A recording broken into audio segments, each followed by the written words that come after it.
I think anything's possible. I don't know how they think. I don't know. I don't think the show's a downer.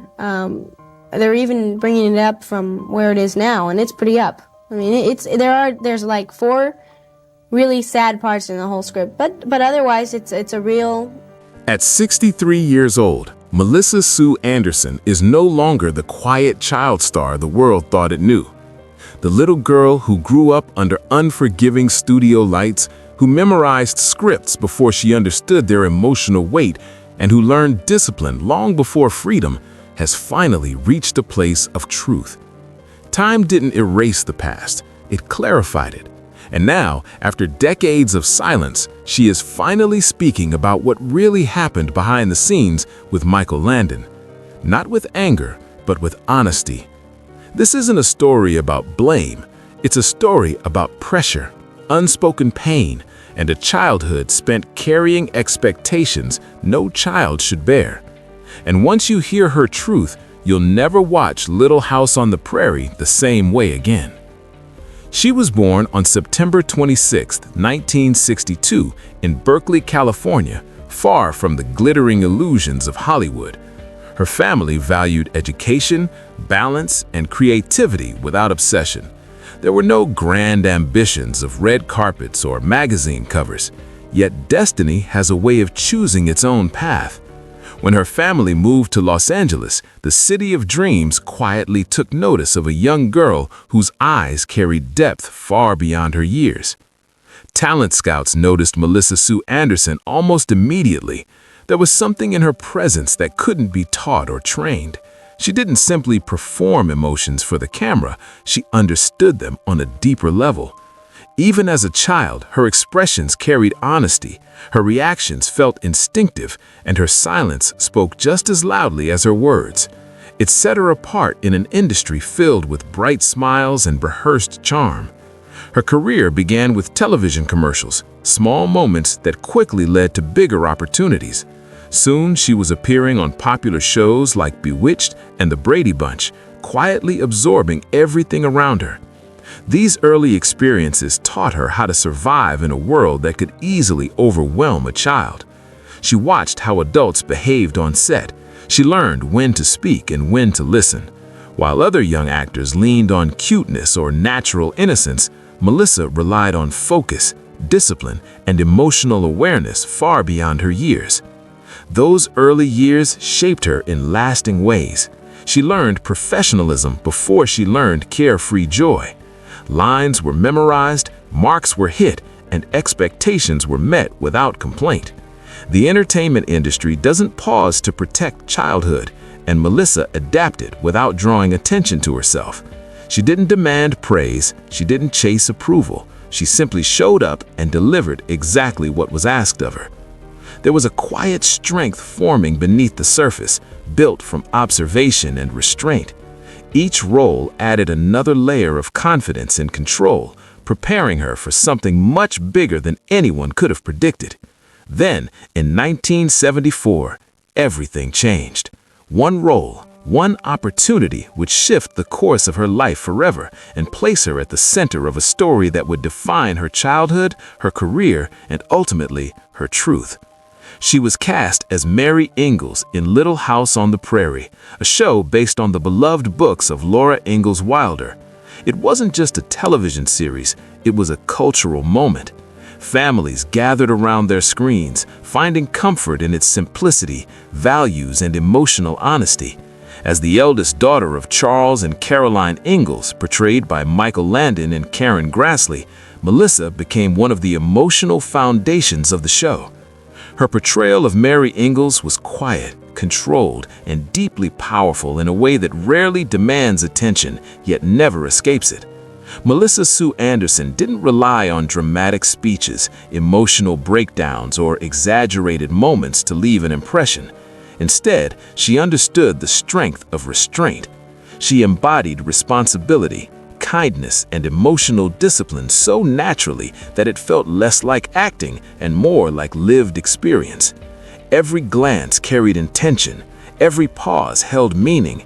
In a series filled with hardship and hope, her presence became the emotional anchor that grounded Little House on the Prairie. What made her performance even striking was the contrast she created with Laura Ingalls, portrayed by Melissa Gilbert. Where Laura burned with curiosity, rebellion, and raw emotion, Mary stood steady and composed. Fire stood beside calm. Freedom rested against discipline. Their dynamic didn't exist in competition, but in harmony. One could not shine without the other. Through that balance, the show found its emotional rhythm, and audiences found a reflection of real family life, imperfect, contrasting, and deeply connected. Melissa's ability to hold space without demanding focus is what set her apart. She didn't need to raise her voice or steal scenes. Her strength lived in subtlety. She allowed moments to breathe, trusting the audience to feel rather than be told what to feel. It was a rare skill, especially for someone so young, and it gave her character an authenticity that stayed with viewers long after the episodes ended. But this quiet mastery wasn't just a creative choice. It was a foundation. It prepared her for what came next, because the storyline that followed would ask even more of her, demanding emotional maturity far beyond her years, and it would become the defining chapter of her career, transforming both Mary Ingalls and Melissa Sue Anderson forever. When Mary Ingalls lost her eyesight after a devastating illness, Little House on the Prairie entered emotionally dangerous territory. This wasn't simply a shocking twist meant to draw ratings. It was a transformation that required emotional depth far beyond what most children could carry. Blindness on screen could have easily become exaggerated, loud, or manipulative. It could have turned into melodrama, but Melissa refused to let that happen. Instead, she approached the role with restraint and honesty. She changed everything about herself. Her posture subtly shifted, as if the world no longer oriented itself around her. Her movements became cautious, deliberate, and unsure. Her voice softened, carrying vulnerability without pleading for sympathy. Even her facial expressions changed, revealing fear, confusion, and grief in ways that felt deeply human. Nothing was overstated. Nothing was rushed. Viewers didn't just watch Mary lose her sight, they experienced it with her. Every step felt uncertain, every pause held tension, every silence carried emotional weight. The performance invited empathy rather than demanding it, drawing audiences into Mary's internal world rather than pushing emotion outward. That honesty resonated deeply. Critics took notice, audiences were moved, and the industry recognized the rarity of what she had achieved.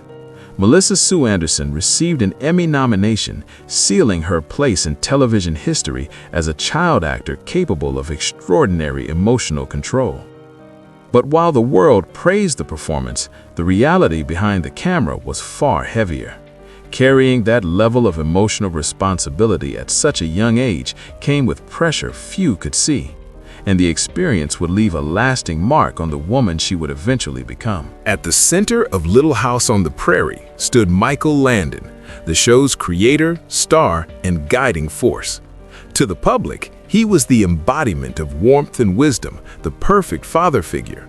But on set, his presence was commanding, intense, and uncompromising. Melissa has spoken openly about this in later years. He was charismatic and brilliant, she said. When he entered a room, you felt it. His creative vision shaped the series into something timeless, yet for a child, that intensity could feel overwhelming. Michael Landon wasn't someone you approached casually. There was distance, there was authority. Praise was rare, expectations were constant.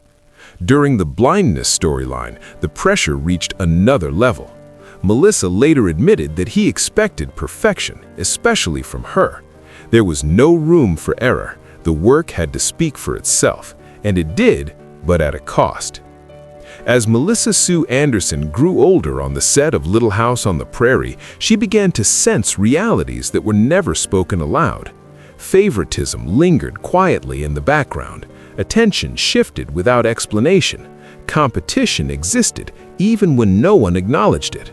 You learned where you stood, she would later reflect.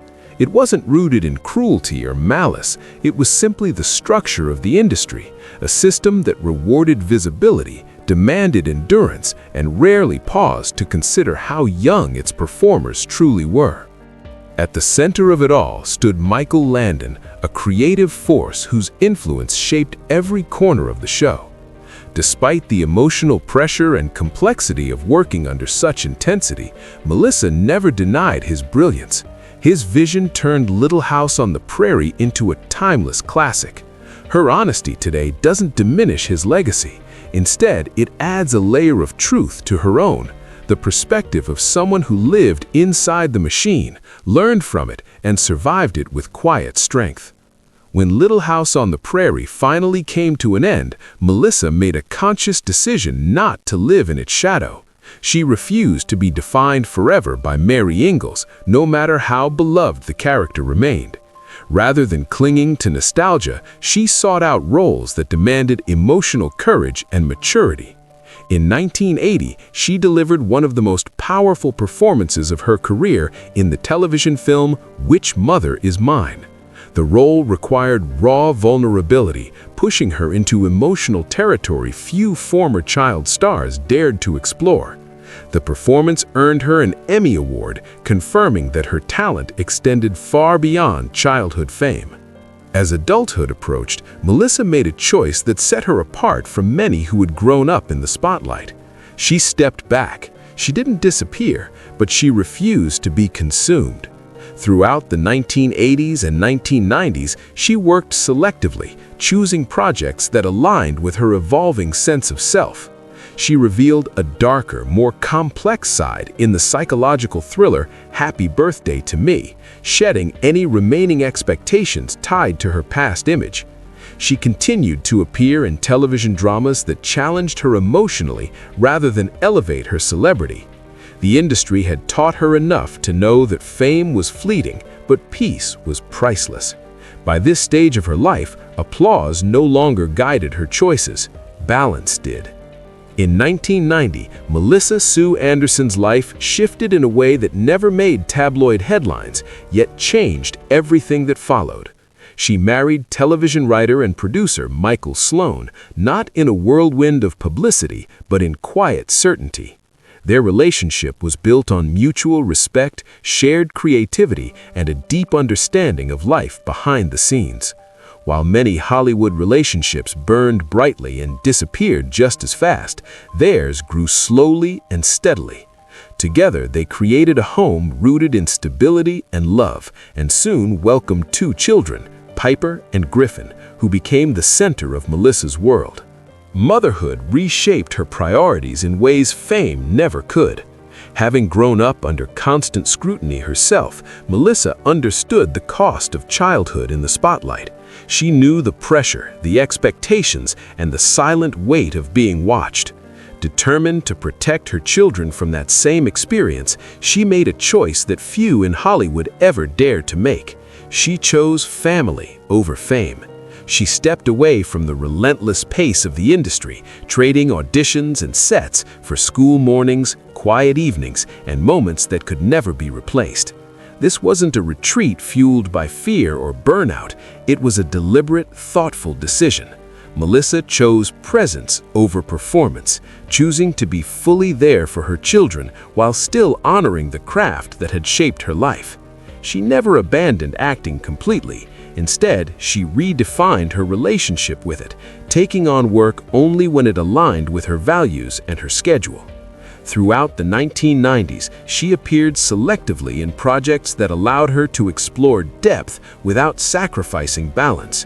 She demonstrated her range in The X-Files, stepping into darker, more complex storytelling. She appeared in Burke's Law, reminding audiences of her quiet strength and screen presence. She also lent her voice to Bible Stories music video Volume 1, a project that reflected her comfort with faith-based storytelling and family-oriented themes. Each role felt intentional, chosen not for exposure, but for meaning. Films like Killer Lady and Earthquake in New York followed, offering her opportunities to explore tension, resilience, and emotional restraint. These weren't headline-grabbing roles, but they were honest ones. In 1999, she appeared in Partners, continuing her steady, understated presence in television. As the new millennium approached, she returned once more in the TV movie Thin Ice, portraying Tanya Ferguson.